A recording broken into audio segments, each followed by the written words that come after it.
A new discovery this morning in News Channel 5's exclusive investigation of Tennessee's broken juvenile justice system.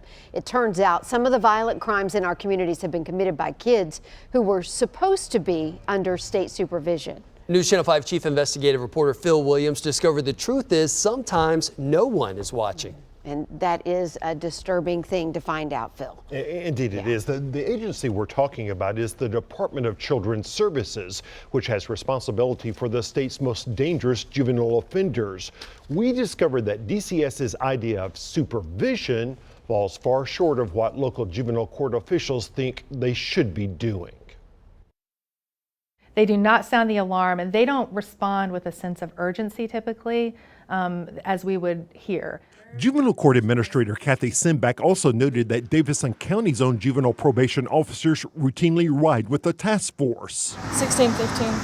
Making unannounced visits to search the rooms of high-risk offenders who are on probation, something that DCS doesn't do with even more dangerous offenders. Our local level offenders are getting these checks by the probation officers, by us at the police department. And they're not as dangerous. And they're generally not as considered at the threat level that the children in the Department of Children's Services supervision are. And they're not receiving these types of checks. They're not expecting to receive a knock at the door and have that Department of Children's Services officer be there with the Metro Police Department. That's not happening. That's crazy.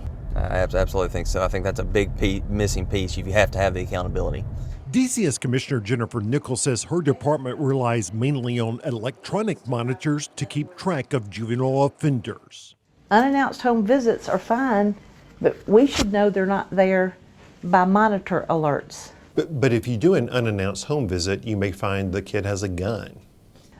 Okay, so if you go in and search the house, I see what you're saying. We had one recently where we found just a single bullet in that room.